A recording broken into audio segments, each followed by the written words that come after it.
हन्ताणम् नमो सिद्धाणं नमो आयरीयाणम् नमो अध्यायाणम् नमो लोये सवसाहुनम्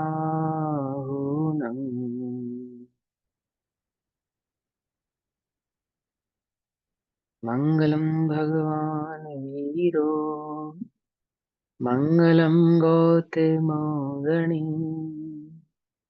मङ्गलं कुन्दकुन्दार्दियो जैनधर्मोऽस्तु मङ्गलम् सर्वमङ्गल्यमाङ्गल्यं सर्वकल्याणकारकम् प्रधानां सर्वधर्माणां जैनं जयतु शासनम्।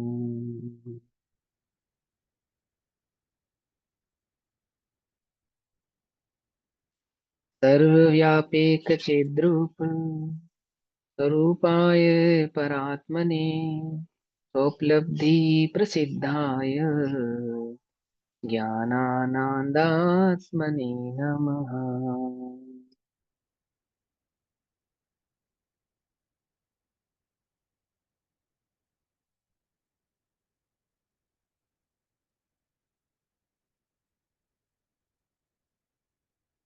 हमारी दोपहर कालीन कक्षा का विषय चल रहा है श्री प्रोचन सारजी प्रमागम। श्री प्रोचन सारजी प्रमागम का स्वाध्याय हम सभी आचार्य अमृतचंद्र देव द्वारा रचित तत्व प्रदीपिका तथा आचार्य जयसेन देव द्वारा रचित तात्पर्य वृत्ति टीका के आधार से कर रहे हैं। और भाव चल रहा है ज्ञान तत्व प्रज्ञापन अधिकार के अंतर्गत ज्ञान अधिकार का।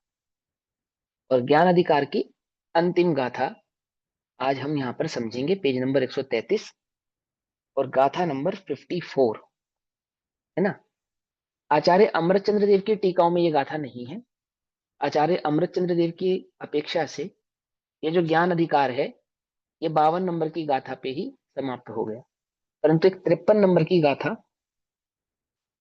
है ना, 54 54 इसलिए हो गई क्योंकि आचार्य जयसेन देव की टीका में एक गाथा ऑलरेडी आगे चल रही है ना। तो आचार्य जयसेन देव की टीका में 53 नंबर गाथा थी, अब 54 नंबर गाथा ये हो गई। अब दो गाथाएं आगे हो जाएंगी, हम जब आचार्य जयसेन देव की टीका पढ़ेंगे तो दो गाथा आगे चलेंगी। ये जो दूसरे नंबर की गाथा है ये भी मंगलाचरण स्वरूप गाथा है, अर्थात आचार्य जयसेन देव भली प्रकार से निश्चित कर रहे हैं कि अधिकार पूर्ण हुआ और अधिकार की पूर्णता पे ये एक मंगलाचरण रूप गाथा कहते हैं, है ना। मंगलाचरण का नियम पढ़ा था ना, जो शुरुआत में मध्य में और अंत में तीनों जगह हो सकता है। कब कब हो सकता है मंगलाचरण? ये शुरुआत में भी हो सकता है, अंत में भी हो सकता है, और शुरुआत और अंत के मध्य में भी हो सकता है। मध्य में अर्थात कहीं पे भी हो सकता है ना। निरंतर छठे सातवें गुण स्थान में झूलने वाले जो मुनिराज हैं, है ना, निरंतर ज्ञायक देव का अनुभव करने वाले जो मुनिराज हैं, वे मुनिराज भी समय समय पर अरहंतों के स्मरण से चूकते नहीं है। अरहंतों का स्मरण करते ही है ना। अपने ज्ञायक देव का तो अनुभव करते ही है, लेकिन हम उनसे भी ज्यादा आत्म अनुभवी है, उनसे भी ज्यादा गहरे आत्मा में उतरे हैं। क्यों? कि हमें तो ऐसा भी नहीं लगता कि जिनेंद्र देव के दर्शन करना भी इतना जरूरी है। क्या जरूरी है? आत्मा के दर्शन कर लिए तो सबके दर्शन कर लिए, आत्मा के समक्ष तो किसी के दर्शन करने की आवश्यकता ही नहीं है। कि भले ही हमें छठा सातवां गुण स्थान ना हो, क्षण क्षण में आत्मा अनुभव ना प्रकट होता हो, तथापि जिनेंद्र के दर्शन से भी उत्तम दर्शन तो हमें आत्मा का दर्शन ही भासित होता है ना, और है भी, उसका निषेध नहीं है। लेकिन जो निरंतर छठे सातवें गुण स्थान में आत्मा का वेदन करने वाले मुनिराज हैं, वे भी समय समय पर अरहंतों का स्मरण करते हैं, मंगलाचरण रूप में उनको याद करते हैं, उनके द्वारा बतलाए गए उपकार को स्मरण करते हैं ना, ध्यान में रखते हैं ये आत्मा हमें कैसे प्राप्त हुआ है, ये मार्ग हमें किनकी कृपा से प्राप्त हुआ है। ऐसे उन अरहंतों को स्मरण करते हैं और कहते हैं अधिकार के अंत में, ज्ञान अधिकार के, ज्ञान तत्व प्रज्ञापन महाअधिकार के अंतर्गत जो दूसरा अधिकार है ज्ञान अधिकार, उस दूसरे ज्ञान अधिकार के अंत में मंगलाचरण स्वरूप आचार्य जयसेन देव कहते हैं कि तस्य नमाई लोगो देवासुर मनुवराय संबंधो भक्तौ करे दिनित्यम ओजुत्तो तम तहावि अहम। गाथा नंबर कौन सी है भैया? ये गाथा टीका के आधार से 54 नंबर की गाथा हो जाएगी, 133 यहाँ नंबर तो का पेज। 53 है। तात्पर्य गति में अतिरिक्त गाथा क्रमांक 2 लिखा हाँ है, उसके नीचे है हाँ 154 हाँ नंबर। हाँ हाँ। ये भैया ने जो पीडीएफ भेजा है उसमें तो 53 to 68 गाथा है। नहीं, ये कोई बात पुराना ही नहीं चल वो, रहा। अरे यार, मैं बतला पुरानी देता हूँ। पुरानी अभी वो पीडीएफ। सुखाधिकार की जब चर्चा शुरू होगी ना तब करेंगे। अभी तो ये जो ज्ञान अधिकार का अंत हुआ है, ज्ञान अधिकार के अंत में आचार्य जयसेन देव की टीका में ये गाथा है ना। गाथा नंबर 54 है, जयसेन देव की टीका के आधार से 54। ठीक। क्या भाव चलता है? 134, 134 नंबर का पेज आ जाएगा। आपके पास दीदी मूल ग्रंथ नहीं है क्या? पीडीएफ से पढ़ रहे हो आप? मूल ग्रंथ नहीं है? है? है तो देख लें। हाँ चलो कोई बात नहीं। ये 134 नंबर का पेज। सुरपति असुर नरेंद्र सभी जन न में भक्ति में बारंबार। है? सुरपति अर्थात जो स्वर्गों के देवों के इंद्र हैं, अधिपति हैं। नरेंद्र यानी कि जो लोक में मनुष्य गति में जो ऊंचे हैं, नरों में इंद्र है, राजा हैं, वे सभी नमन करते हैं भक्ति में अनंत भगवान को बारंबार। और मैं भी उन सर्वज्ञ प्रभु को वंदन करता हूँ शतबार। है? उन सर्वज्ञ भगवान को मैं भी शतबार अर्थात अनंत बार अर्थात बारंबार नमस्कार करता हूँ। देवराज, असुर राज और मनुज राज संबंधी भक्त लोग उपयोग पूर्वक, उपयोग पूर्वक अर्थात बुद्धि पूर्वक, पुरुषार्थ पूर्वक, इसको कहते हैं उपयोग पूर्वक, हमेशा उन सर्वज्ञ भगवान को नमस्कार करते हैं। हमेशा उन सर्वज्ञ भगवान को स्मरण करते हैं, उन्हें नमस्कार करते हैं, उनके उपकार को बारंबार याद करते हैं। नमस्कार करना अर्थात उनके उपकार को याद करना। नमस्कार करना अर्थात उनके समक्ष अपनी कृतज्ञता स्थापित करना कि प्रभु, प्रभु आपने एक मार्ग बताया, तीहों लोक में नाथ अनुपम जताया। है ना? याद है वितरक पूजन की जयमाला ना शायद, है ना? भगवान को नमस्कार करते हैं। मैं भी उसी प्रकार उनको नमस्कार करता हूँ। जिस प्रकार वे नमस्कार करते हैं उस प्रकार मैं नमस्कार करता हूँ। है? कि वे भी भक्ति में बारंबार नमस्कार करते हैं और मैं भी भक्तिवश उन भगवान को बारंबार नमस्कार करता हूँ। अब ज्ञान प्रपंच के व्याख्यान के बाद ज्ञान के आधार, ज्ञान के आधार कौन है? कि वे ज्ञान के आधार जो सर्वज्ञ भगवान हैं, उन सर्वज्ञ भगवान को नमस्कार करता हूँ।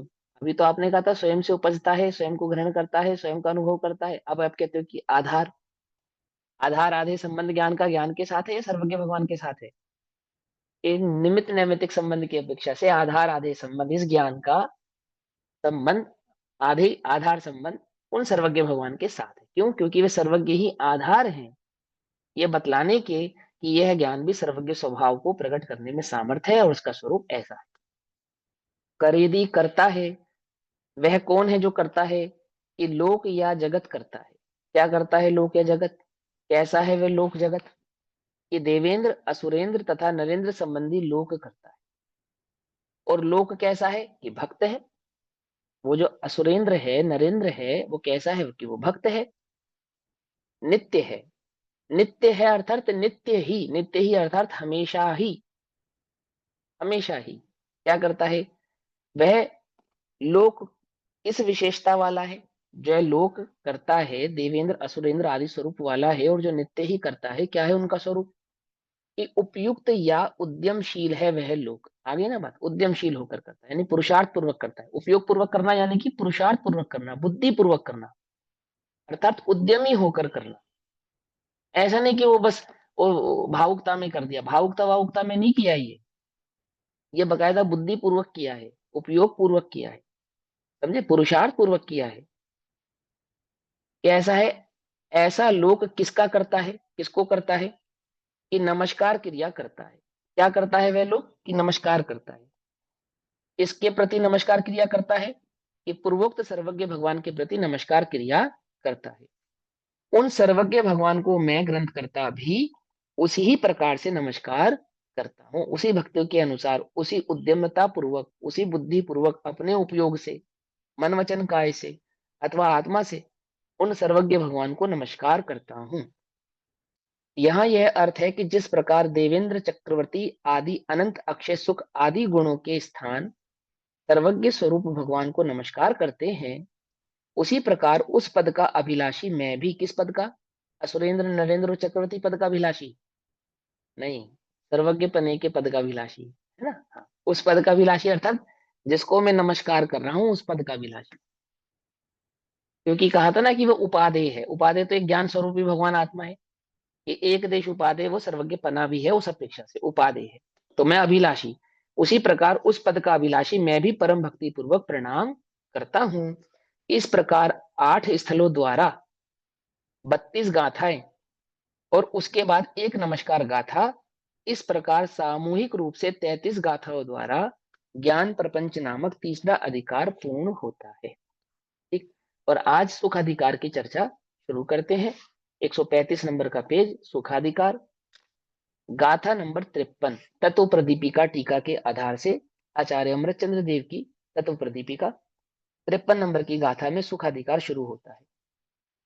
यह भी ज्ञान तत्व प्रज्ञापन महाअधिकार के अंतर्गत आने वाला तीसरा अधिकार है। ठीक है ना? पहले मूल ग्रंथ 3 अधिकारों में, फिर पहले जो महाअधिकार है उस महाअधिकार के अंदर 4 अधिकार, जिसमें पहला अधिकार क्या था? शुद्धोपयोग अधिकार।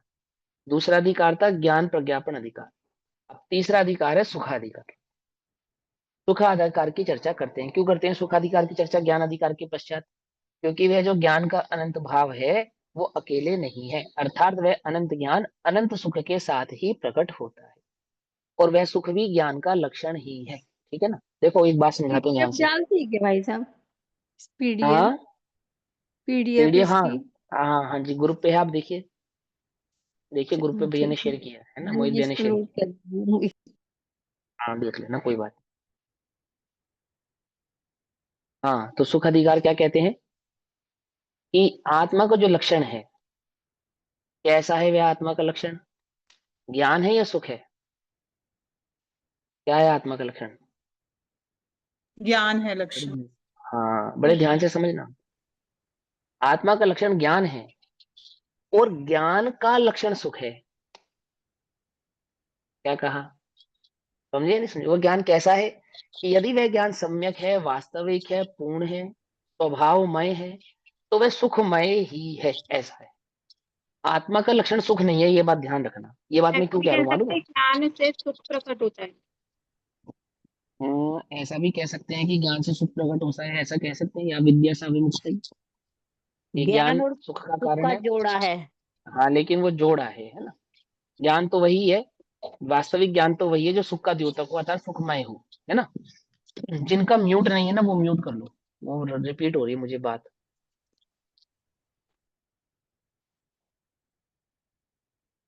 अब देखो ध्यान से, कि आत्मा का लक्षण ज्ञान है, सुख नहीं है, इसका क्या मतलब है? समझे इसका क्या मतलब है? कि जब हम ज्ञान कहते हैं तो ज्ञान तो स्वभाव से सुखमय होता है, लेकिन सुख आत्मा का लक्षण, सुख को आत्मा का लक्षण नहीं बनाते। ये बात तो पक्की है कि जब वह ज्ञान स्वभाव में स्थिर होगा, तो ज्ञान स्वभाव में स्थिरता होने पर सुख भाव भी प्रकट होगा ही होगा, और ज्ञान भी स्वभाव से ज्ञानानंदात्मने नमः अर्थात आनंद भाव वाला ही है। तथापि सुख आत्मा का लक्षण नहीं है, ज्ञान आत्मा का लक्षण है। ऐसा मेरा कहना नहीं है, ऐसा आचार्यों का कहना है, ऐसा श्री भगवंतों का कहना है। आत्मा ज्ञान मात्र है, और ज्ञान ही आत्मा का वास्तविक लक्षण होने से ज्ञान ही आत्मा है। समझ में ये बात नहीं? समझ में? यदि मात्र सुख को आत्मा का लक्षण बना दिया जाए, या सुख को आत्मा का लक्षण बना दिया जाए, तो जो एक इंद्रिय आदि जीव हैं वे सब अजीव ठहराएंगे, जीव ठहराएंगे ही नहीं। क्या कहा? जो जीव सुख का भोग कर रहे हैं, वेदन कर रहे हैं, उनके सिवा अन्य समस्त जीव जीव ठहराए ही नहीं जा सकते, वे सभी के सभी अजीब हो जाएंगे यदि उस आत्मा के लक्षण को सुख बना दिया जाए। तो जगत में जो दुख का वेदन कर रहा है वो जीव नहीं है, और लक्षण तो उसे कहते हैं जो सदैव विद्यमान हो, सदा काल रहे। क्यों कहा? क्योंकि लोक में एक ऐसी मान्यता का जन्म हुआ है जो ये कहता है कि सुख ही आत्मा का लक्षण है, इसलिए सुख का वेदन करो, सुख का वेदन करो, सुख का वेदन करो। सुख ही आत्मा है, आत्मा ही सुख है। सुख से आत्मा को पहचानो, सुख से आत्मा को पहचानो। सुख सुख सुख सुख सुख, सही है या गलत है, समझना पड़ेगा। ज्ञान की वास्तविकता के स्वरूप को पहचानने पर वह ज्ञान जब अनुभव में एकाग्र भाव से, एक भाव से प्रकट होता है, एक भाव से प्रकट होता है अर्थात ज्ञान ये ज्ञाता एक भाव से प्रकट होते हैं, लक्षित होते हैं, अनुभूति में आते हैं, तो वह अनुभव सुखमय तो होता है, परंतु सुख आत्मा का लक्षण नहीं होता है। ज्ञान ही आत्मा का लक्षण होता है। क्यों? क्योंकि वह सुख भी ज्ञान में ही जाना जाता है, वह सुख भी ज्ञान से ही अनुभव में आता है, ज्ञान से ही वह सुख प्राप्त होता है। आत्मा के अनंत गुण, सुख ही नहीं अनंत के अनंत गुण, एक ज्ञानमय होने से आत्मा ज्ञान मात्र है, आत्मा ज्ञान मात्र है। इसकी चर्चा हमने विगत कक्षाओं में बहुत विस्तार से की है, ध्यान से समझना। छल ग्रहण नहीं करना, छल ग्रहण नहीं करना भैया। आगम से दूर नहीं जाना, आचार्यों से दूर नहीं जाना, आगम के समीप आना, आचार्यों के समीप आना। आगम आचार्यों के समीप आने पर किसके समीप जाना? अपने आत्मा के समीप जाना, छल के समीप नहीं जाना, समझे। सुख वह आत्मा का लक्षण नहीं है। हाँ, ये बात पक्की है कि वह सुखी होने के लिए ही इस प्रकार का पुरुषार्थ करता है कि जे त्रिभुवन में जीवन सुख चाहे दुखते भयवंत। वह सुख कहाँ प्राप्त होता है?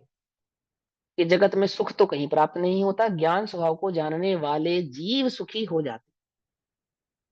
समझे या नहीं समझे? वास्तविक अपने ज्ञान भाव को समझने वाले, जानने वाले, स्वभाव में स्थिर होने वाले जीव स्वभाव से ही सुख को प्राप्त हो जाते हैं। सुख ज्ञान का आत्मा का लक्षण बनाने पर जो कषाय आदि भाव के कारण जीव दुखी हैं, वे सभी नियम से अजीव ठहरेंगे, और अजीव ठहरने की स्थिति में वे कभी भी सुख को प्राप्त कर पाएंगे नहीं। सुखी नहीं हो सकते। सुखी होने के लिए जीव होना जरूरी है, और सुख जीव का लक्षण है। तो जिनके पास सुख नहीं है वे सब दुखी होने के कारण अजीव सिद्ध हो गए। आती है बात समझ में? नहीं आती? बड़े ध्यान से समझना है ना। छल ग्रहण नहीं करना, छल ग्रहण नहीं करना, ये समझ। देखो, और मालूम, सुख तो एक ऐसा लक्षण है जो आत्मानुभूति से पूर्व और आत्मानुभूति के पश्चात भी होता है, मालूम। उल्टा नहीं पकड़ना, पर ऐसा है, सच्ची है ये बात।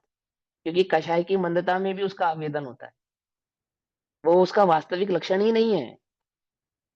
वास्तविक लक्षण तो ज्ञान ही है, जो सदैव सब स्थितियों में परिपूर्ण भाव से अर्थात सदैव नित्य भाव से उस आत्मा के साथ हमेशा विद्यमान है, आत्ममय होकर विद्यमान है। सुख है भी और नहीं भी है, लेकिन ज्ञान किसी भी क्षेत्र काल भाव द्रव्य में नहीं है, अर्थात नास्ति की अपेक्षा से होता नहीं, सदैव अस्तित्व की अपेक्षा से ही विद्यमान रहता है। ठीक, इसीलिए वास्तविक लक्षण तो उस आत्मा का ज्ञान ही है, ऐसा समझना चाहिए। और भी बहुत विस्तार भाव है, लेकिन वो प्रासंगिक नहीं है, इसीलिए मैं उस पर ज्यादा चर्चा नहीं कर रहा हूँ। क्योंकि यहाँ सुख अधिकार में सुख की चर्चा होने वाली है, वो भी ज्ञान के बिना नहीं होने वाली, तो उसकी चर्चा यहाँ करते हैं। 135 नंबर का पेज, 53 नंबर की गाथा। अब ज्ञान से अभिन्न, क्या कहते हैं उत्थानिका में? ज्ञान से अभिन्न क्या है? ज्ञान से अभिन्न सुख का स्वरूप विस्तार पूर्वक वर्णन करते हुए। कैसी बात करते हो? अगर सुख ज्ञान से अभिन्न है तो सभी ज्ञान स्वरूपी आत्मा को सुखी होना चाहिए। ज्ञान से अभिन्न है ना सुख, ज्ञान से अभिन्न है ना सुख, तो एक इंद्रिय के पास ज्ञान है या नहीं है? है ना, तो उसको सुखी भी तो होना चाहिए। दुखी क्यों है वो? क्योंकि ज्ञान से तो अभिन्न है वो, भिन्न नहीं है। अतीन्द्रिय ज्ञान बात से समझे? भिन्न अभिन्न है। अतीन्द्रिय हाँ, समझे। वहां ज्ञान कहने का तात्पर्य क्या है? कि यहाँ ज्ञान कहने का तात्पर्य वह ज्ञान जो ज्ञान स्वभाव को जानता है, उसमें स्थिर है, उसका अनुभव कर रहा है, उसमय है, अर्थात सर्वज्ञता की अपेक्षा से। आप तारतम्यता से सम्यक ज्ञान की अपेक्षा भी यहाँ ले सकते हैं, लेकिन मूलतः तो यहाँ सर्वज्ञता की अपेक्षा से ही चर्चा चलने वाली है। ठीक है ना।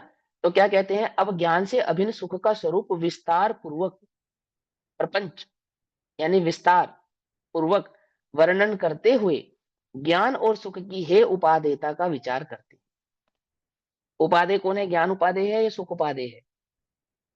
ये कहना चाहते हैं कि कौन सा ज्ञान हे उपादेय है अथवा कौन सा सुख हे उपादेय है। अब हे उपादेय की चर्चा हमने ज्ञान में नहीं की थी। क्यों नहीं की थी ज्ञान में हे उपादेयता की चर्चा? क्योंकि वहां प्रासंगिक नहीं थी। लेकिन सुख में हे उपादेय की चर्चा करेंगे। क्यों करेंगे? क्योंकि वो प्रासंगिक है। और जो सुख की हे उपाधि की चर्चा है, उस हे उपादेयता को तुम उसी प्रकार ज्ञान में भी समझ लेना, क्योंकि ज्ञान लक्षित कर रहा है ना कि किसमें सुख है और किसमें सुख नहीं है। हे उपादेय कौन करेगा? सुख करेगा या ज्ञान करेगा? जो हे उपादेयपना है, ये किसका लक्षण है? मुख्य गुण कौन करता है? कौन सा गुण करता है? कि अनंत गुणों में ज्ञान गुण करता है। सीधी सी बात है। तो वो हे उपादेय तो ज्ञान में गर्भित ही है, लेकिन हम उस हे उपादेयता को सुख की अपेक्षा से समझाएंगे कि कौन सा सुख उपादेय है और कौन सा सुख हेय है। जिसको लोक में सुख कहा जाता है, ऐसा क्षणिक इंद्रिय सुख जिसको लोक में सुख कहते हैं, समझना ध्यान से, वह सुख वास्तव में हेय है। और वह अतीन्द्रिय सुख जो वास्तविक सुख है, सच्चा सुख है, वो उपादेय है। ऐसा हेय उपादेयपना समझाएंगे, क्योंकि जब जब लोक में इंद्रिय सुख की हेय उपादेयता सिद्ध हो जाती है, तो ऑटोमेटिकली इंद्रिय ज्ञान की भी हेय उपादेयता सिद्ध हो जाती है। क्योंकि इंद्रियों में के आधार से मानने वाला जो सुख है, उस सुख का वेदन या भोग बिना ज्ञान के होगा नहीं। अर्थात ज्ञान उस इंद्रिय में प्रवृत्ति करेगा, तभी तो उस इंद्रिय संबंधी भोग या सुख को प्राप्त करेगा।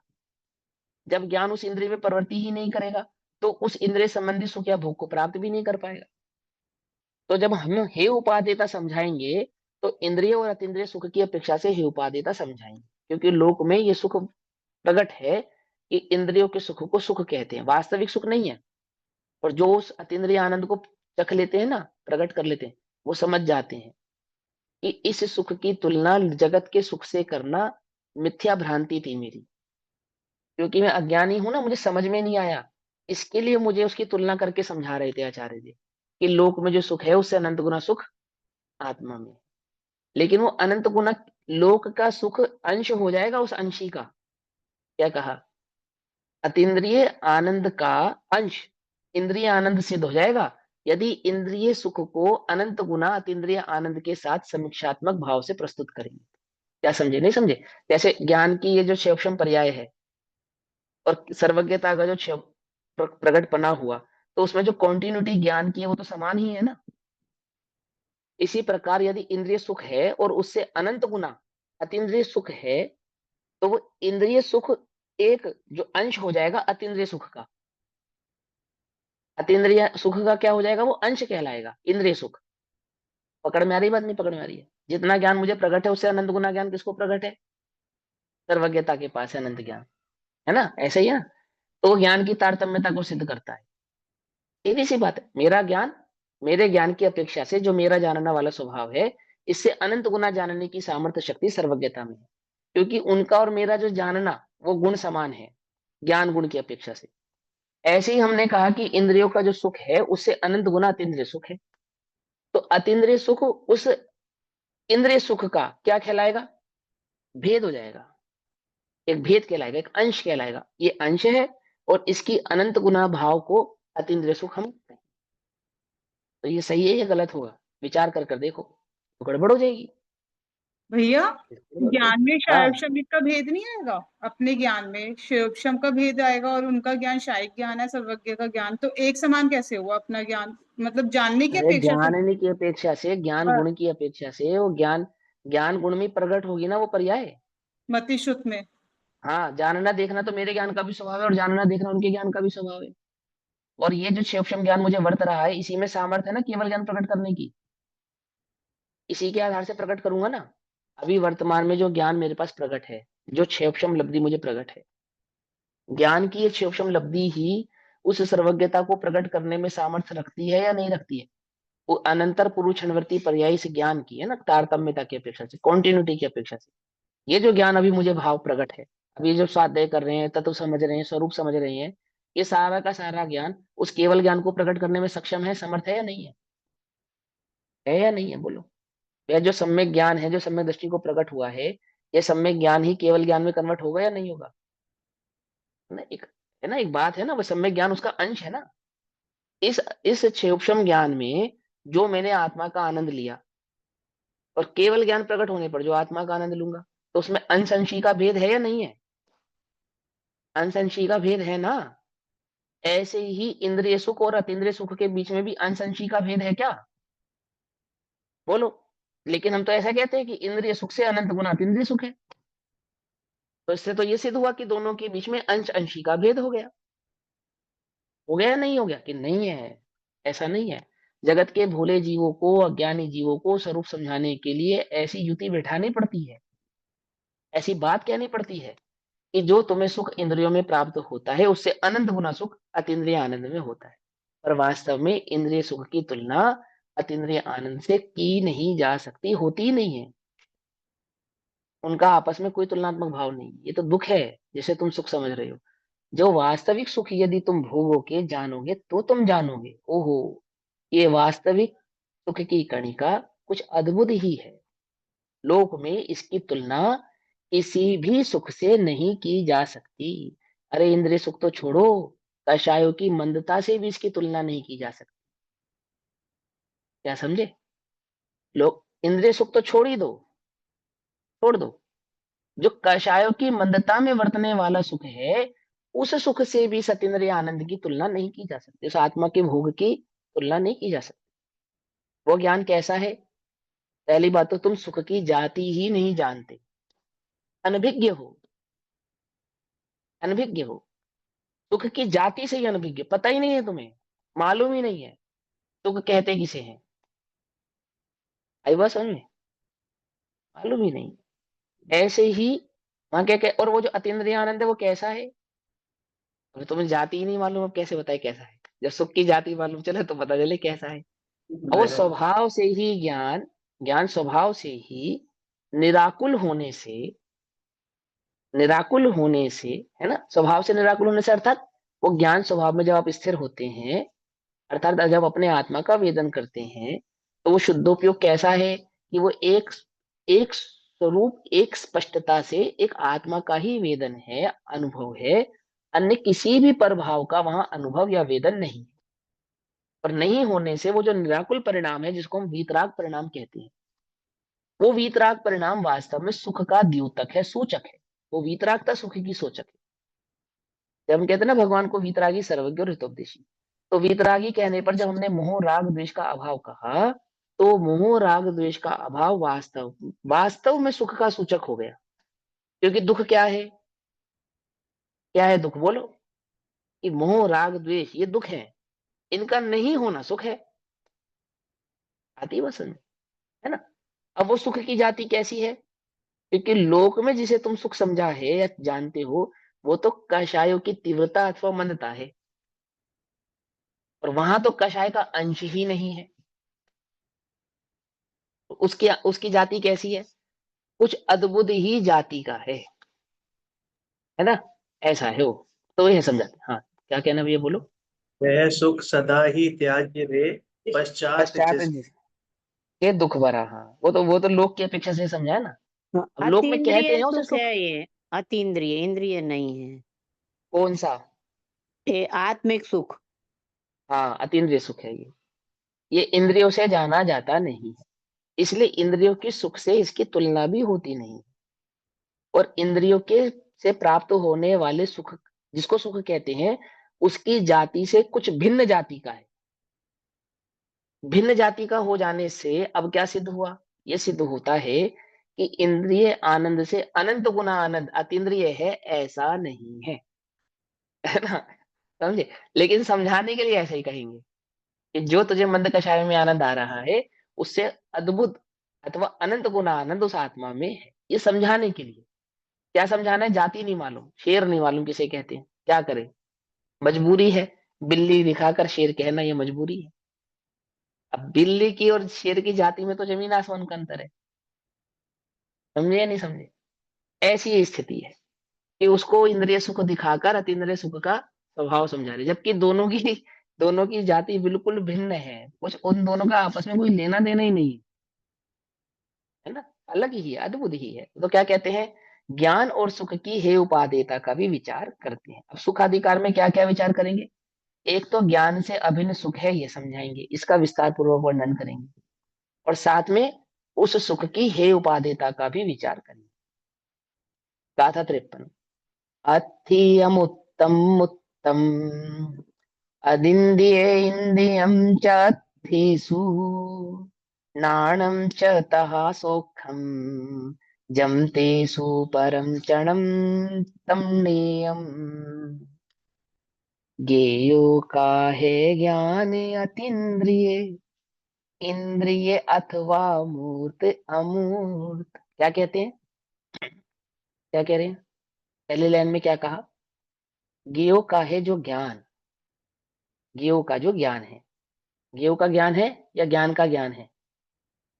कि ज्ञान का ज्ञान तो ज्ञान का ही है, परंतु जो ज्ञान ज्ञेयो को जानता है उस अपेक्षा से कहा ज्ञेयो का जो ज्ञान है, अर्थात वह ज्ञान जो ज्ञेयो को जानता है। कैसा है वह ज्ञान? कि वे अतीन्द्रिय होने से इंद्रिय अथवा मूर्त अमूर्त, अर्थात जिसे इंद्रियां जानती हैं उसे तो जानता है ही, और जिसे इंद्रियां नहीं जानती हैं उसे भी जानता है। आई बात समझ में? है ना? क्या कहा? ज्ञेयो का है ज्ञान अतीन्द्रिय इंद्रिय अथवा मूर्त अमूर्त, इस भांति है सुख भी द्वैविध है, इनमें उत्तम सुख ही ग्राह्य। जैसे एक इंद्रिय ज्ञान है एक अतीन्द्रिय ज्ञान है, ऐसे ही एक इंद्रिय सुख है एक अतीन्द्रिय सुख है ना? अब इंद्रिय ज्ञान तो वास्तव में ज्ञान नहीं है ही नहीं। इंद्रियों में ज्ञान होता है क्या? बोलो। जो ज्ञान इंद्रियों में प्रवृत्ति करता है उस ज्ञान को इंद्रिय ज्ञान कहते हैं। ऐसे ही इंद्रिय सुख होता है क्या? कि जहां सुख की कल्पना इंद्रियों के माध्यम से की जावे उसे इंद्रिय सुख कहते हैं। सुख तो वास्तव में अतीन्द्रिय ही होता है। जैसे ज्ञान वास्तव में आत्मा का लक्षण है, ऐसे सुख भी वास्तव में आत्मा का ही लक्षण है। ठीक, आप क्या कहते हैं? पदार्थ संबंधी ज्ञान अर्थेशुम ज्ञानम। यहाँ पे जो ये क्या है कि गेहूं का है ज्ञान अतीन्द्रिय और इंद्रिय, तो गेहूं का ज्ञान है अतीन्द्रिय तो केवल ज्ञान, और इंद्रिय हो गया सूक्ष्म ज्ञान, हाँ जो ये गेहूं हो का गया। ज्ञान है। हाँ, तो और मूर्त मूर्त अमूर्त और दो अमूर्त, पदार्थों। हाँ, तो कुछ इंद्रिया कुछ मूर्त, मूर्ति क्या है? मोस्टली तो मूर्तिक पदार्थों को जानती है, कुछ अमूर्त पदार्थों को जानती है अपेक्षा से। लेकिन इंद्रिय अतीन्द्रिय ज्ञान कैसा है? कि वह इंद्रिय संबंधी जो इंद्रिया जिसे जानती हैं ऐसे मूर्त आदि पदार्थों को तो जानता ही है, लेकिन जिसे इंद्रिय जानने में समक्ष नहीं होने उन्हें भी जानने में सक्षम है वो इंद्रिय ज्ञान। तो वह तो समस्त भावों को पहचानता है। पदार्थ संबंधी ज्ञान अर्थात ज्ञेय संबंधी ज्ञान अथवा द्रव्य संबंधी ज्ञान अथवा लोक संबंधी ज्ञान। तो क्या कह दिया? पदार्थ संबंधी ज्ञान अमूर्त या मूर्त दो प्रकार से होता है। तो इंद्रिय कैसे कैसा ज्ञान करती हैं? कि वह मूर्त पदार्थों का ज्ञान करती हैं, है ना? या लिमिटेड विषयों का ज्ञान करती हैं। जो कुछ अमूर्त पदार्थ लोक में अमूर्त कहे, जैसे हवा, है ना, ठंडा गर्म आदि आदि, ऐसा ज्ञान करती हैं। अतीन्द्रिय या इंद्रिय होता है, और इसी प्रकार अमूर्त या मूर्त अतीन्द्रिय या इंद्रिय सुख होता है। सुख भी इसी प्रकार का होता है। जिस प्रकार ज्ञान इंद्रिय और अतीन्द्रिय होता है उसी प्रकार सुख भी इंद्रिय और अतीन्द्रिय होता है। क्यों? क्योंकि वह सुख ज्ञान का ही लक्षण है, ज्ञान से अभिन्न है। यदि ज्ञान इंद्रिय है तो इंद्रिय से अभिन्न लक्षण वाला सुख भी इंद्रिय हो जाएगा, और ज्ञान अतीन्द्रिय है तो इंद्रियों से भिन्न लक्षण वाला वह अतीन्द्रिय ज्ञान के साथ वर्तने वाला सुख भी अतीन्द्रिय हो जाएगा। आई बात समझ में? ज्ञान निर्णय करता है ये सुख है या दुख है। समझे? अभिन्न लक्षण समझे? ज्ञान में ही अनुभव में आता है सुख और दुख, ज्ञान ही उसका वेदन करता है। अर्थात ज्ञान के उस भोग का नाम ही सुख अथवा दुख है, और क्या हो गया? वह अभिन्न हो गया। स्पष्ट करेंगे, घबराना नहीं, नहीं समझ में आए तो। उसमें जो प्रधान उत्कृष्ट है, किसमें? इंद्रिय और अतीन्द्रिय में जो उत्कृष्ट है, प्रधान है, मुख्य है, मूल है, वह उपादेय रूप जानना चाहिए। जो वास्तविक है, प्रधान है अर्थात जो वास्तविक है, मूल है, मुख्य है, उसे ही ग्रहण करने योग्य जानना चाहिए, उपादेय जानना चाहिए। यहाँ ज्ञान तथा सुख दो प्रकार का है, इंद्रिय और अतीन्द्रिय ज्ञान। इसी प्रकार से इंद्रिय और अतीन्द्रिय सुख। एक ज्ञान तथा सुख मूर्त और इंद्रियज्ञ है। एक ज्ञान कैसा है? जिसको हम इंद्रिय ज्ञान कहते हैं, और उसी इंद्रिय ज्ञान के साथ वर्तने वाला इंद्रिय सुख है। और दूसरा ज्ञान कैसा है? कि दूसरा ज्ञान अमूर्त और अतीन्द्रिय है। अमूर्त और अतीन्द्रिय कहने का तात्पर्य क्या है? अमूर्त कहने का तात्पर्य क्या है? वो जो वेदनमय है ना, इंद्रियों से नहीं है, क्योंकि इंद्रिय मूर्तिक है और ज्ञान अमूर्तिक है। उस अपेक्षा से उसको ज्ञान को वे कह रहे हैं अमूर्त। तो एक ज्ञान कैसा है? एक ज्ञान इंद्रिय होने से इंद्रिय ज्ञान और इंद्रिय सुख वाला है। और एक ज्ञान और सुख कैसा है? अतीन्द्रिय होने से अतीन्द्रिय ज्ञान और अतीन्द्रिय सुख स्वभाव वाला है। उसमें जो मूर्त, उसमें जो अमूर्त और अतीन्द्रिय है वह प्रधान होने से उपादेय रूप जानना चाहिए। अर्थात वास्तविक अतीन्द्रिय ज्ञान और वास्तविक अतीन्द्रिय सुख ही उपादेय है, ना ही इंद्रिय ज्ञान उपादेय है और ना ही इंद्रिय सुख उपादेय।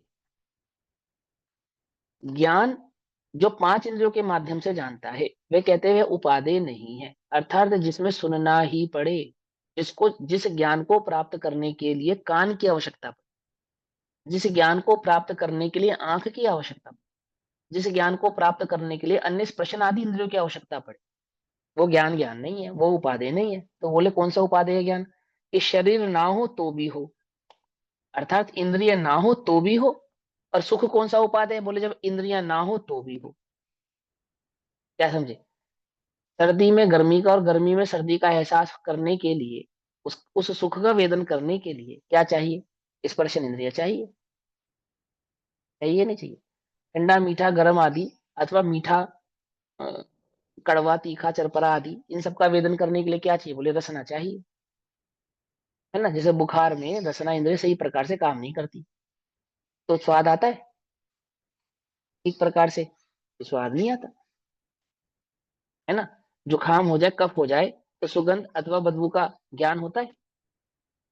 बोलो, नहीं होता। मतलब खुशबू का आनंद लेना है तो नासिका चाहिए। अच्छी अच्छी तुम्हारी कोई तारीफ कर रहा है, बढ़िया, तुम्हारी तारीफ में बढ़िया बढ़िया पुल बांधे जा रहे हैं, और कान तुम्हारे काम नहीं कर रहे हैं। बोलो, कि वो सुनने की शक्ति भी होनी चाहिए, और वो ऐसी भाषा में तारीफ कर रहा है जो भाषा हम नहीं जानते, तो उस भाषा संबंधी ज्ञान भी चाहिए। कुछ बात समझ में नहीं रही है? तभी तो उसका वेदन हो पाएगा। वो क्या कह रहे हैं कि एक तो ऐसा सुख है लोक में जिसका भोग करने के लिए तुम्हें इंद्रियों की आवश्यकता है, लेकिन एक ऐसा सुख भी है जिसका भोग करने के लिए इंद्रियों की कतई आवश्यकता नहीं। एक ऐसा ज्ञान है जिसकी प्राप्ति के लिए इंद्रियों की आवश्यकता है, एक ऐसा ज्ञान है जिसमें इंद्रियों की बिल्कुल आवश्यकता नहीं है। बोलो कौन सा उपादेय है? बोले जो आधीनता है, वह आधीनता स्वभाव से ही दुखरूप होने के कारण वह इंद्रिय ज्ञान और इंद्रिय सुख वास्तविक सुख नहीं है, आधीनता है, आधीनस्थ है। सच्चा सुख, सच्चा उपादेय तो स्वतंत्रता स्वाधीनता का है, वह अतीन्द्रिय आनंद और वह अतीन्द्रिय ज्ञान ही वास्तव में उपादेय है, कि जिसके भोग में मुझे किसी अन्य की आवश्यकता पड़े ही नहीं। ये आचार्य देव आपको कहते हैं। फिर वह कहते हैं वहां पहला ज्ञान तथा सुख मूर्त रूप, यानी कि इंद्रिय ज्ञान और इंद्रिय सुख की चर्चा कर रही है। वहां जो पहले है, वहां पहला ज्ञान तथा सुख मूर्त रूप प्रयोगक्षमिक उपयोग शक्तियों से उस प्रकार की इंद्रियों के द्वारा उत्पन्न होता हुआ। उपयोग शक्ति से का मतलब क्या है? कि जिस समय उपयोग आंखों में होगा तो कानों का क्या काम है वो समझ में नहीं आएगा। अर्थात कान किसका वेदन कर रहे हैं, भोग रहे हैं, या जो शब्द कानों में पड़ रहे हैं वो सुनाई नहीं देगा। अर्थात उस इंद्रिय में उस उपयोग की वृत्ति भी चाहिए, तब उस इंद्रिय संबंधी तुम ज्ञान को प्राप्त कर पाओगे अथवा उस आनंद को प्राप्त कर पाओगे।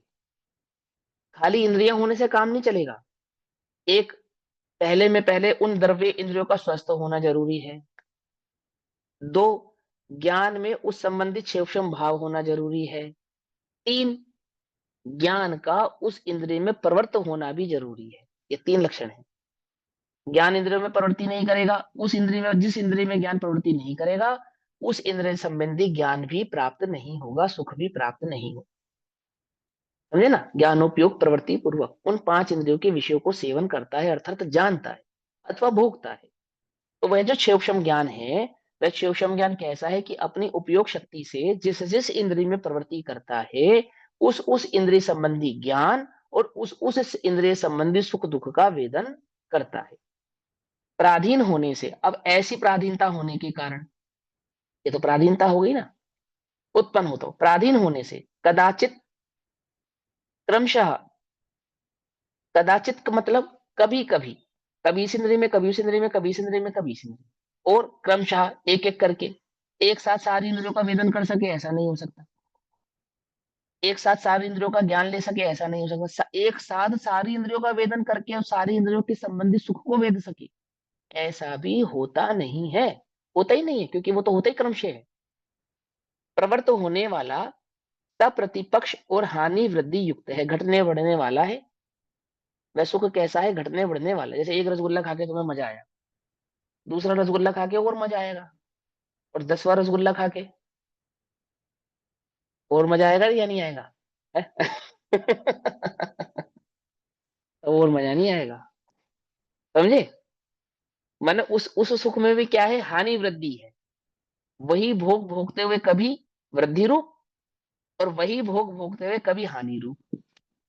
वह सदैव सुख ही देने वाला हो, ऐसा नहीं है, हानि वृद्धि रूप है। तब प्रतिपक्ष अर्थात अपने प्रतिपक्ष सहित जिस इंद्रिय का जो विषय है, उस पक्ष के अधीन ही है वो सुख भी। जैसे स्वाद है, तुम कान से नहीं ले पाओगे, हाथ से नहीं ले पाओगे, आंखों से नहीं ले पाओगे, रसना इंद्रिय से ही ले पाओगे, सब प्रतिपक्ष है वो। रसना इंद्रिय सही प्रकार से काम कर रही होगी, बिल्कुल ठीक ठाक होगी, तो रसगुल्ले का आनंद ले पाओगे। और उसमें भी अगर मान के चलो तुम्हें कोई बीमारी हुई, पेट खराब हुआ, शुगर हुई, आदि आदि भाव हुए, तो वो भी गई भैंस पानी में, है? समझ गए? तो भी काम नहीं बनेगा। तो कैसा प्रतिपक्ष आधीनता है, सप्रतिपक्ष है, और फिर कैसा है? हानि वृद्धि युक्त है, इसलिए गौण है। गौण है माने थोड़ा है, सूक्ष्म है, प्रखर नहीं है, यह समझकर वह है। ठीक है ना? गौण है का मतलब छुपा हुआ है, सूक्ष्म है, ऐसा नहीं।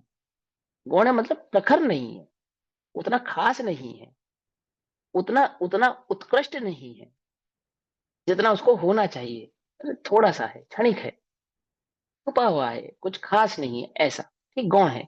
यह समझकर वह कैसा है? वह अतीन्द्रिय सुख और अतीन्द्रिय आनंद के प्रतिपक्ष में जो इंद्रिय सुख और इंद्रिय ज्ञान है, वह वास्तव में हे है, क्योंकि उसमें इतनी सारी प्रॉक्सी लगी है ना? और दूसरा, ज्ञान तथा सुख कैसा है? वो अमूर्त रूप। अमूर्त रूप कहने का तात्पर्य क्या है? कि सिर्फ अमूर्त पदार्थों को जानता है, ऐसा नहीं। माने वह मूर्त और अमूर्त सभी भावों को जानने वाला सूक्ष्म अमूर्त चैतन्य विधाई, अर्थात जो चैतन्य के आधार से प्रकट होने वाला है, चैतन्य का स्वभाव है, चैतन्य लक्षण है।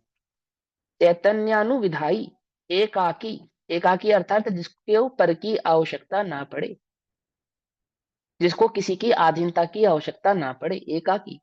आत्म परिणाम शक्तियों से तथाविद, अर्थात जो आत्ममय है, सिंपल सी बात। वह ज्ञान कैसा है? जो आत्ममय है, आत्म शक्तियों से तथाविद, तथाविद माने उस ही मय, उस रूप ही, है ना? अतीन्द्रिय, जिसमें इंद्रियों की आवश्यकता नहीं है, स्वाभाविक, इदा कारण परिणामों के द्वारा उत्पन्न होता हुआ। इदा कारण परिणामों के द्वारा अर्थात इद माने आत्मा, अर्थात अपने ही आधार से उत्पन्न होता हुआ, अपने ही आधार से परिणमित होता हुआ, है ना? वह जो ज्ञान दर्शन वाला लक्षण वाला आत्मा है, वह ज्ञान और दर्शन कुछ अलग है और आत्मा कुछ अलग है, ऐसी दोनों के बीच में आधीनता पराधीनता नहीं है। कैसा है? वह स्वाधीन है, वह आत्मा ज्ञान स्वभावमय होने के कारण अपने ही आधार से प्रकट होने वाला, परिणामों के द्वारा उत्पन्न होता हुआ, अत्यंत आत्माधीन। आत्माधीन का मतलब क्या होता है? स्वाधीन।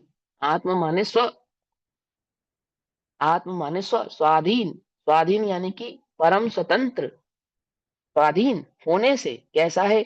नित्य है, युगपत है। इंद्रियों में तो क्या था? क्रम था। ये कैसा है? ये युगपत है।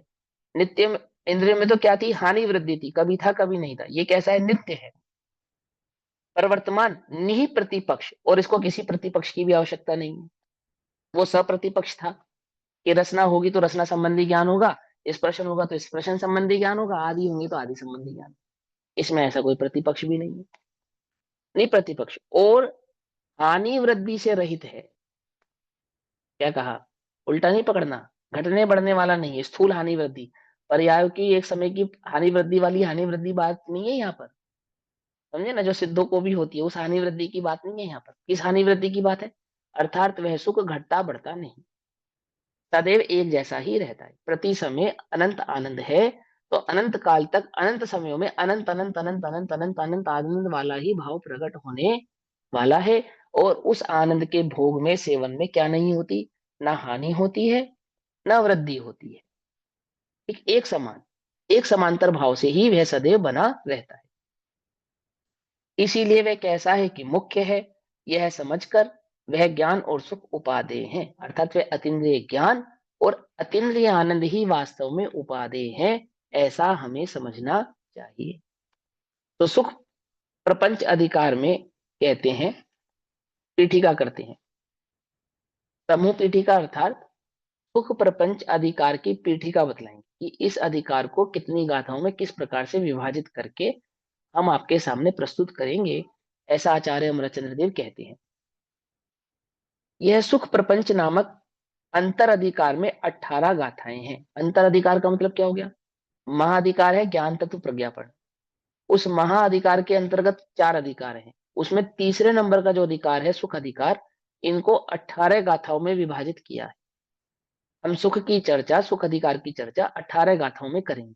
प्रपंच माने विस्तार, 18 गाथाओं में सुख के विस्तार को समझाएंगे और उन 18 गाथाओं को 5 स्थल में कहेंगे।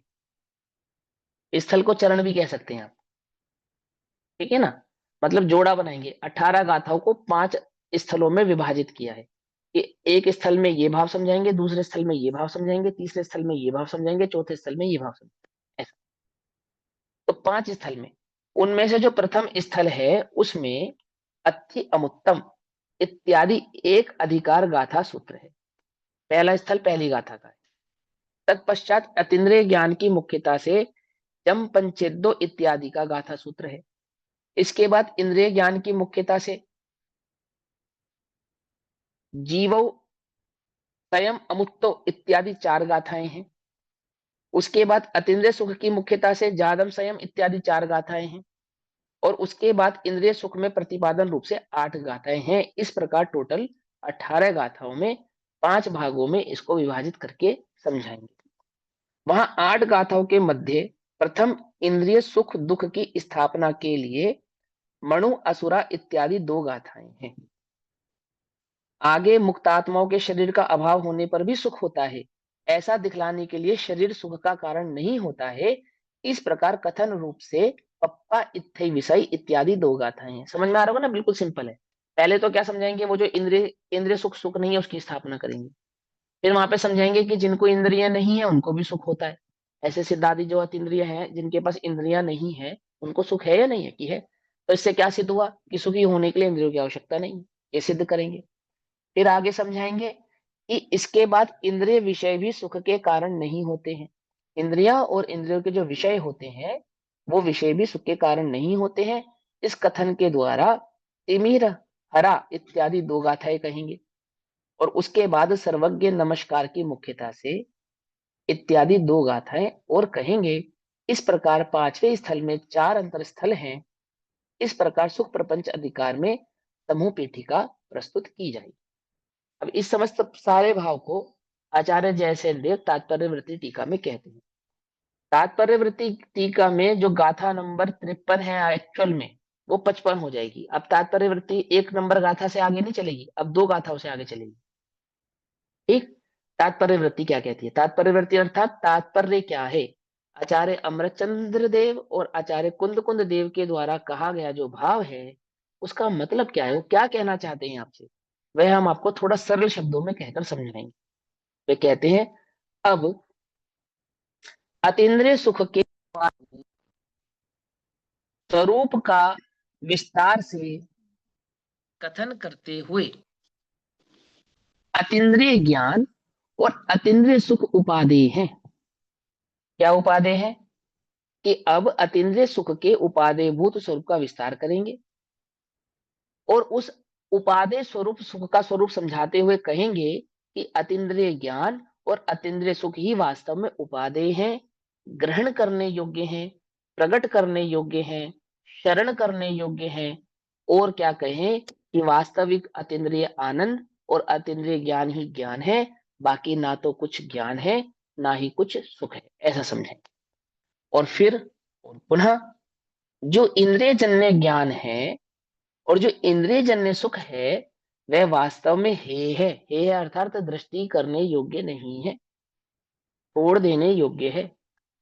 ठीक है ना, उपादेय नहीं है, ग्रहण करने योग्य नहीं है, अथवा इस ज्ञान की पर्याय में विषय बनाने योग्य नहीं है। भाई बस समझ, ज्ञान की पर्याय में क्या करने योग्य नहीं है, ये विषय बनाने योग्य नहीं है। इस प्रकार प्रतिपादन रूप से, प्रतिपादन का मतलब होता है व्याख्यान रूप से, समझाने के रूप से, सर्वप्रथम तो अधिकार स्थल गाथा द्वारा 4 स्थलों को गूंथते हैं और कहते हैं। मैंने उसमें चार चरण बनाते हैं और उन 4 चरणों का एक एक ग्रुप बनाकर आपको एक बात समझाते हैं। क्या समझाते हैं? स्थल तो टोटल 5 हैं, लेकिन 4 स्थल तो सुख प्रपंच को ही बतलाने वाले हैं, और जो 5वां स्थल है वो नमस्कार करने के लिए है, इसलिए उसको 4 स्थलों से अलग कर दिया। ऐसा क्या कहते हैं? विद्यमान है। क्या विद्यमान है? कौन है जो विद्यमान है? किसकी विद्यमानता की बात कर रहे हो आप? कि ज्ञान विद्यमान है या नहीं है? कि बोले हाँ है, ज्ञान का अस्तित्व है। तो वो जो ज्ञान विद्यमान है, जो भिन्न विशेष क्रम व संबंध रहित है, किससे संबंध रहित है और किस क्रम से रहित है, किस विशेषता से रहित है? पहले क्या कहा उन्होंने? जो विद्यमान है। तो क्या विद्यमान है? कि ज्ञान विद्यमान है। वह ज्ञान कैसा है? वह ज्ञान भिन्न विशेष क्रम व संबंध रहित है। किस विशेषता रूप है वह ज्ञान? क्या है वो विशेषता जिससे वो भिन्न है अर्थात संबंध रहित है? उत्तर, मतलब ये समझाएंगे कि वो ज्ञान जो है वो सुख से रहित है, वो सुख से अभिन्न है, ये समझाना उनको। कि ज्ञान कैसा है? वो सुख से अभिन्न लक्षण वाला है, ये समझाना है। तो कहेंगे कि जो भिन्न विशेष क्रम व संबंध रहित है, अर्थात जिसकी विशेषता में क्रम नहीं है, आगे पीछे नहीं है, और संबंधों में जिसके भेद नहीं है। तो ज्ञान किससे आगे पीछे नहीं है और किस संबंध से उस ज्ञान का भेद नहीं है, तो कहते हैं कि जो अमूर्त ज्ञान है, अर्थात जो अतीन्द्रिय ज्ञान है, वह अतीन्द्रिय ज्ञान जो मूर्त है, ऐसे उस इंद्रिय ज्ञान से विशेषताओं वाला ज्ञान है। क्या कहते हैं? जो अतीन्द्रिय ज्ञान है, उस अतीन्द्रिय ज्ञान में इंद्रिय ज्ञान की अपेक्षा से विशेषताएं अधिक है, कुछ अलग विशेषता वाला है। इंद्रिय ज्ञान की गुण और धर्म अलग है और अतीन्द्रिय ज्ञान के गुण और धर्म अलग है, ऐसा समझा रहे। समझना, ज्ञान तो ज्ञान ही है, ज्ञान तो ज्ञान ही है, ज्ञान में कोई दो भेद नहीं है। आपको समझाने के लिए जो ज्ञान इंद्रियों में प्रवृत्त है उसे कहा इंद्रिय ज्ञान, और वही ज्ञान जब स्वभाव में प्रवृत्ति करे तो उसे कहते हैं अतीन्द्रिय ज्ञान। ज्ञान तो अतीन्द्रिय ही होता है, लेकिन उसकी प्रवृत्ति जो 2 प्रकार से हो रही है, उन 2 प्रकार की प्रवृत्तियों का लक्षण बतला रहे हैं। देखो, लोक में कहावत है, पूत कपूत तो क्यों धन संचय, और पूत सपूत तो क्यों धन संचय। तो घर में पूत का जन्म होता है या कपूत का जन्म होता है या सपूत का जन्म होता है? किसका होता है? पूत का जन्म जन्मता तो पूत है। हाँ, जन्मता तो पूत ही है, लेकिन उसकी प्रवृत्ति के अनुसार उसे 2 भागों में विभाजित कर देते हैं। कौन कौन सी 2 विभाग है? एक सपूत और एक कपूत। ऐसे ही ज्ञान तो अतीन्द्रिय ही है, आत्मा का ही है, इंद्रियों का नहीं है, लेकिन उसकी प्रवृत्ति की अपेक्षा से उसे 2 भागों में विभाजित कर देते हैं। कौन कौन सी 2? एक अतीन्द्रिय और एक इंद्रिय। और इन दोनों के लक्षण बतला रहे हैं कि जो ज्ञान इंद्रियों में प्रवृत्ति करेगा उसका लक्षण तो यही रहेगा, और जो ज्ञान अतीन्द्रिय आनंद में प्रवृत्ति करेगा अथवा अतीन्द्रिय में प्रवृत्ति करेगा उसका लक्षण यही रहेगा। उसकी विशेषता ये रहेंगी, इसकी विशेषता ये रहेगी। पूत की विशेषता क्या होती है? कि पूत की विशेषता तो होती है 2 आंख, 1 नाक, 2 कान, 1 मुंह, स्वस्थ इंद्रियां, बढ़िया। ये पूत की विशेषताएं हैं, कपूत और सुपूत की नहीं है। तो कपूत और सपूत की क्या विशेषताएं हैं? कि वो जो पापी हो, दुराचारी हो, आदि आदि हो, वो कपूत की विशेषताएं हैं। और जो सज्जन हो, सुशील हो, माता पिता की सेवा करने वाला हो, धनार्जी हो और ज्ञानवान हो, वो सपूत की विशेषताएं हैं। लेकिन पूत की विशेषताएं क्या है? पूत की विशेषता इन दोनों विशेषताओं से भिन्न है। ऐसे ही ज्ञान की विशेषता क्या है? कि ज्ञान की विशेषता तो मात्र जानना जानना है, बस। तो अतीन्द्रिय ज्ञान की क्या विशेषता है? वो जानना जानना स्वभाव में स्थित हो, यह अतीन्द्रिय ज्ञान की विशेषता है। और इंद्रिय ज्ञान की क्या विशेषता है? वो जो पर भाव में स्थित है, वो इंद्रिय ज्ञान की विशेषता है। आई बात समझ में? आते ना? ऐसे यहाँ समझाते हैं कि उसकी विशेषता, अतीन्द्रिय ज्ञान की विशेषता कैसी है कि इंद्रिय ज्ञान से कुछ भिन्न है, अलग प्रकार की है, विपरीत है। किन विषयों में ज्ञान इन विशेषताओं वाला है? क्या विशेषताएं हैं उस ज्ञान की, क्या विषय करता है वो ज्ञान, कौन सा ज्ञान किसे विषय करके प्रवृत्ति करता है? तो कहते हैं ज्ञेय पदार्थों के विषय में ज्ञान इन विशेषताओं वाला है। ज्ञान का स्वभाव है जानना। किसको जानना? कि जो जानने में आए उसको ज्ञेय कहते हैं। उन ज्ञेयों के संबंध में वो जो प्रवृत्ति करता है उस प्रवृत्ति की विशेषता बतलाते हैं। देखो, पूत के पास दो आंखें हैं, पूत के पास दो आंखें हैं। इन आंखों से वो क्या करता है कि किसी को आंख मारता है। समझे? और किसी को लज्जा से देखता है। तो आंखों से ही करता है ना, दोनों काम आंखों से ही करता है ना। तो इसकी इस प्रवृत्ति, एक प्रवृत्ति को कुपूत और एक प्रवृत्ति को सुपूत, और आंखें उसके पास दो ही हैं, दोनों के पास वही आंखें हैं, है ना। तो क्या कहते हैं कि वो किन विशेषताओं वाला है? क्या विशेषता है? कि वो जो आंख है उसका काम है देखना, वो जो ज्ञान है उसका काम है जानना। जो जानने में आता है उसे ज्ञेय कहते हैं। अब उस ज्ञेयों के साथ वो जो प्रवृत्ति करता है, अर्थात इन आंखों से वह जिसे देखता है, उसको देखने वाले के साथ, उन आंखों के साथ जो वो प्रवृत्ति करता है, उस प्रवृत्ति के आधार से उसे दो भागों में हमने डिवाइड कर दिया। जिसने आंख मारी उसे कुपुत के खाते में डाल दिया, जिसने नजरें झुका ली, यानी जिसने एक आंख बंद करी वो कुपुत, और जिसने दोनों बंद कर ली वो सुपूत। नहीं समझे? समझे क्या कहा? जियो को देखकर जिसने एक आंख बंद करी वो कुपूत हो गया, और जिसने दोनों बंद कर ली बोले वो सपूत हो गया। आगे समझ में बात?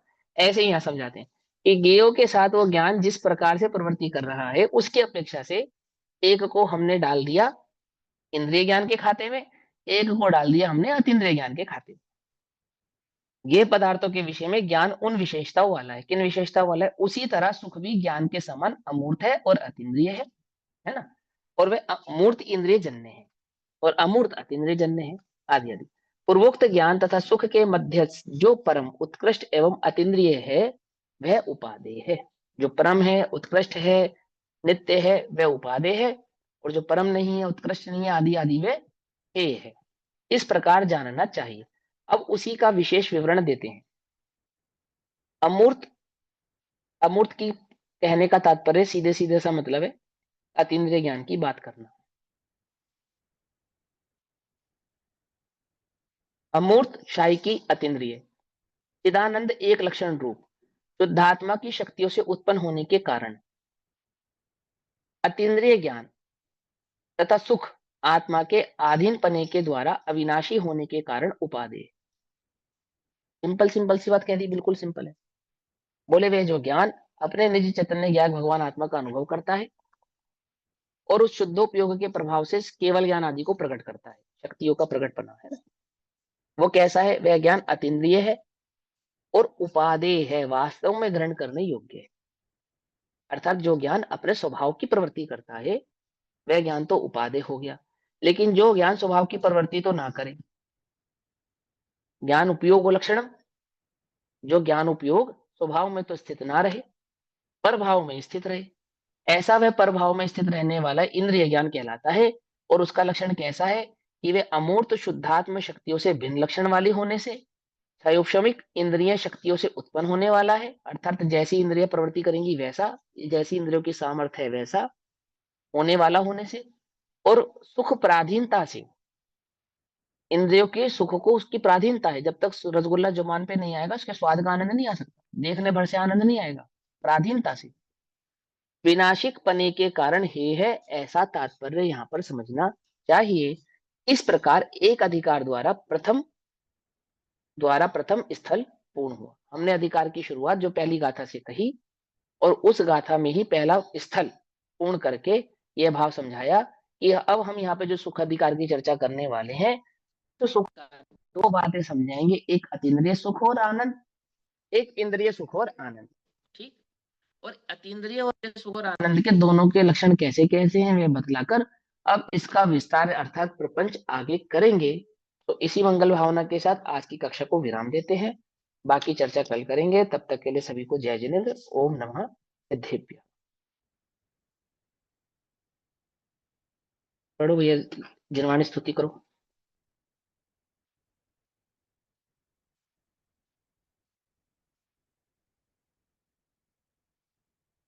निज निधि निज में बताई यह अनंत उपकार है, उसके लिए जिनवाणी माँ को वंदना शत बार। नमो हरिहंताय।